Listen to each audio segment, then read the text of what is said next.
the restlessness in the heart to acquire knowledge. And so when I take up this subject tonight, that's all I'm going to do, to whet your appetite, to think. And when you think and you use the Book of Allah, absolute truth in the Book of Allah, you have a solid foundation on which to think. And when I turn to the Book of Allah to find out why is the world of Islam so incapacitated to respond to what is happening in Gaza, while millions of Muslim men, young men, are willing to march, willing to fight, will give their lives without any hesitation in a struggle to liberate the oppressed in Gaza. How come that nothing from the world of Islam is coming out to stop Israel? Iran fired about 300 missiles and drones and hypersonic missiles against Israel.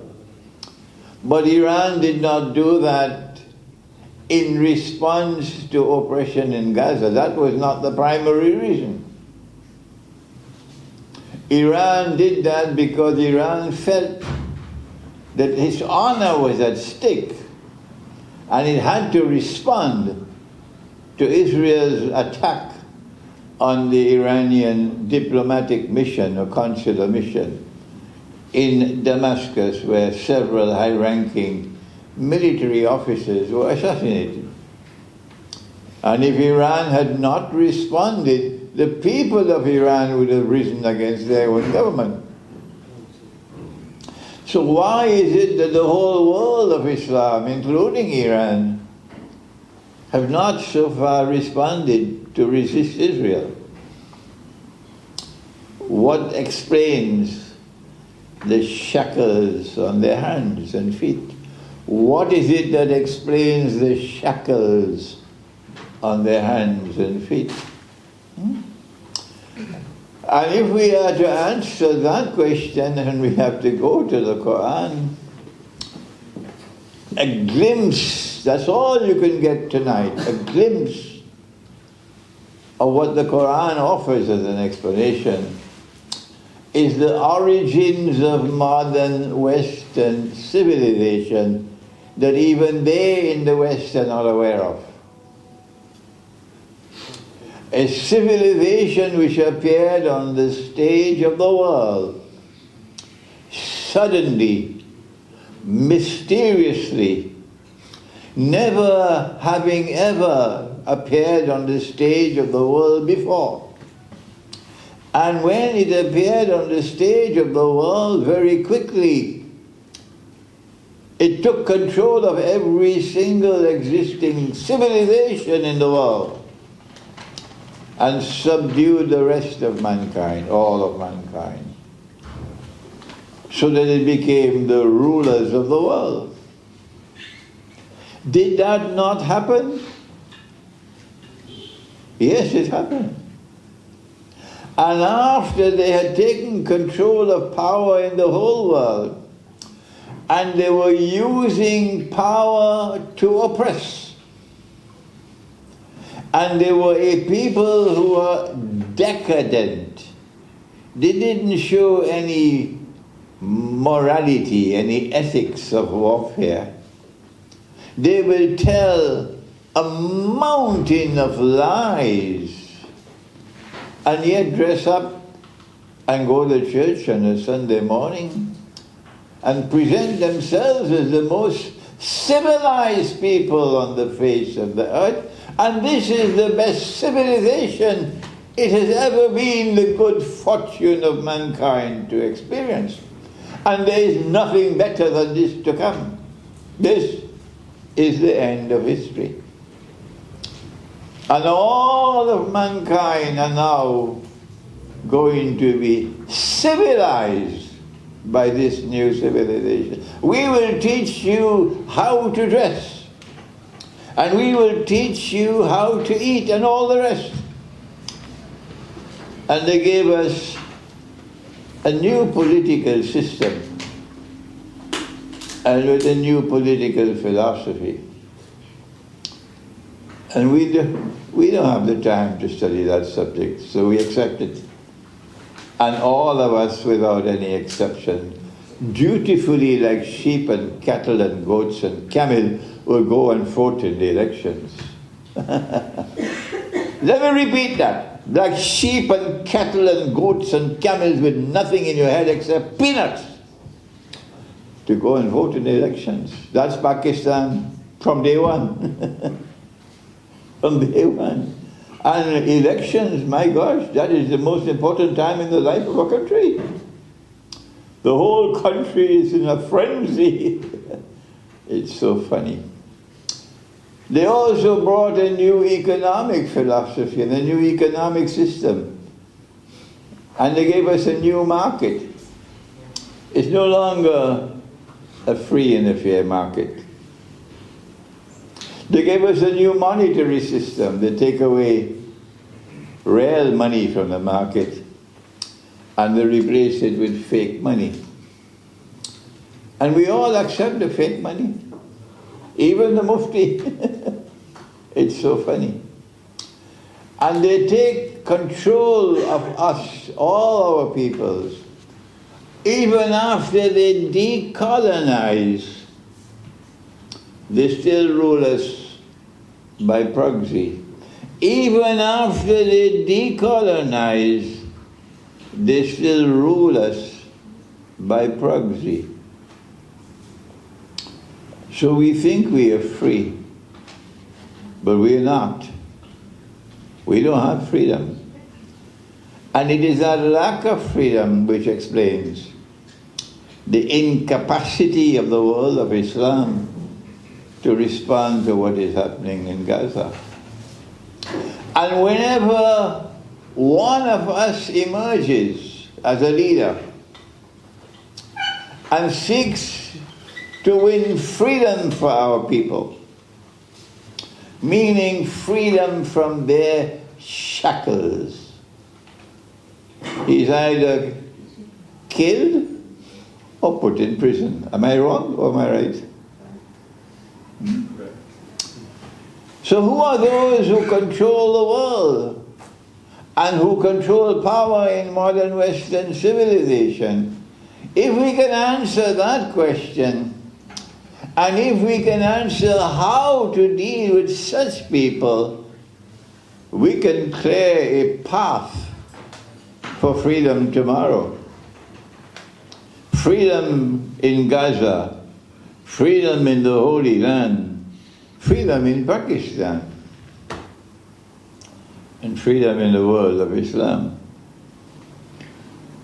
And I want to say to you, with sadness in my heart, because I have lived a long time now, and I've seen the world, and I've met with so many, that we're not going to move forward unless we can produce a new generation of scholars. It's our sisters. They have to give birth to a new generation of young people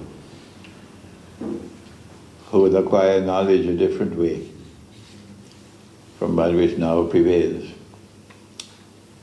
And when that new generation of scholars come, I might be in my grave, but I will smile.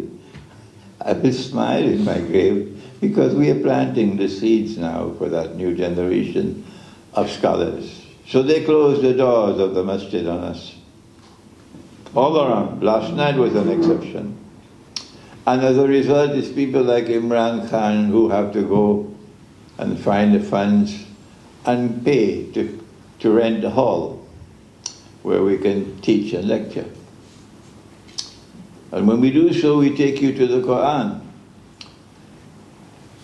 And when we go to the Quran to locate the cause for this slavery. We are enslaved today, we are not free. Where did this civilization come from which has enslaved us and caused us to become so incapacitated? Not all, most of all the Arabs. The greatest attack of all is not in Uzbekistan. The greatest attack of all is on the Arabs. And when we go to Prophet Muhammad, Allah's blessing be upon him, we find him asleep. And he sees something in his sleep. And what he sees in his sleep is so terrible. It causes his face to be flushed red. And he wakes up from his sleep having seen this vision. And these are his words, which explain Gaza today.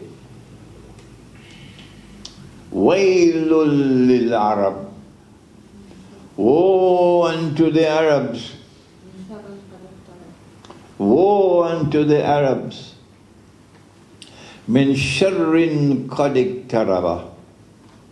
Because of a great evil which is now approaching.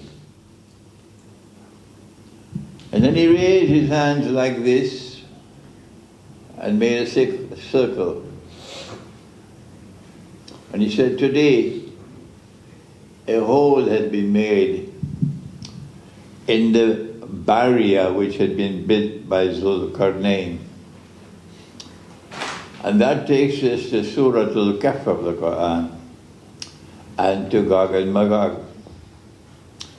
The Zulkarnain has built a barrier, and as a consequence, Gog and Magog, who are human beings and who have power which cannot be destroyed, and who use that power to oppress and to corrupt and to destroy. The barrier has blocked them, contained.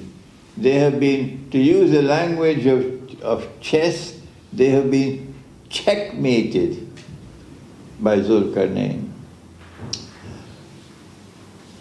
And when he built that barrier, he said, this is rahmah from my Rabb, my Lord God. But on that day when he has warned, what will happen? He's going to bring down this barrier, and that day the warning will be fulfilled. So when our Prophet had the vision, that vision told him that today Allah has commenced bringing down that barrier. Did you hear me?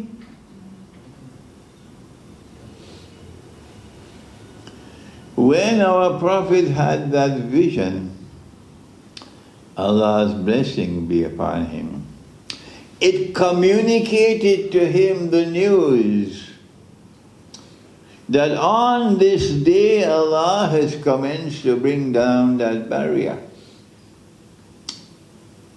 And as a consequence, Gog and Magog will now be released.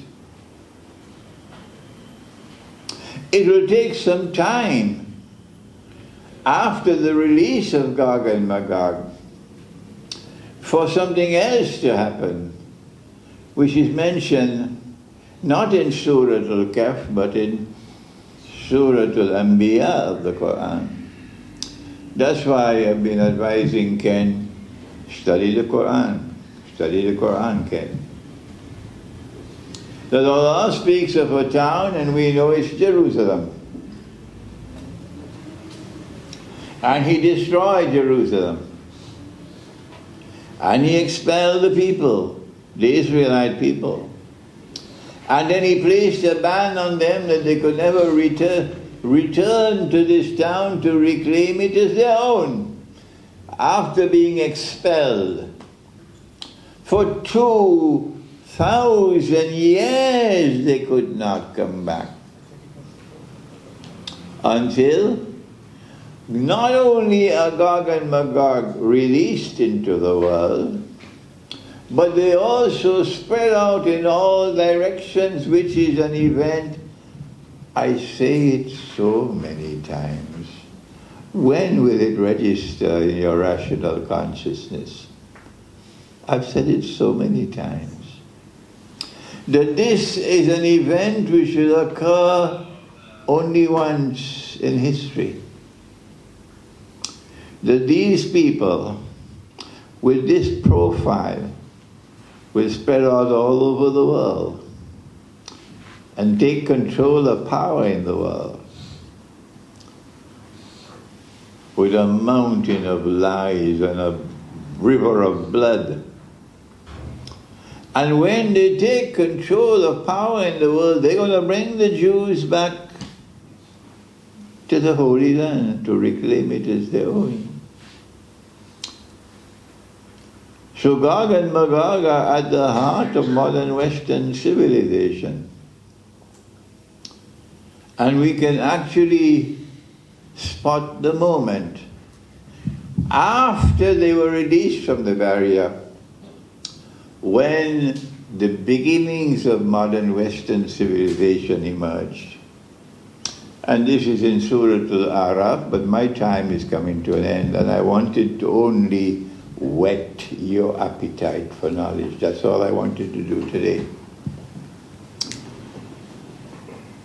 Allah speaks in Surah Al-Araf about a Christian people living in a town that they were able to conquer without fighting, and it's Constantinople. I have a book at the back entitled Constantinople in the Quran. Perhaps for the first time in history, anyone has written on this topic. Constantinople in the Quran. And the Christian people are tested by Allah, and some of them pass the test, and others fail. Because the law which has come down, the law of the Sabbath, is that on the Sabbath day you are prohibited from what? You can rest and you can pray, but you cannot work, which means that you cannot fish. And this is a town that lives by fishing. And every day of the week Allah prevented the fish from coming.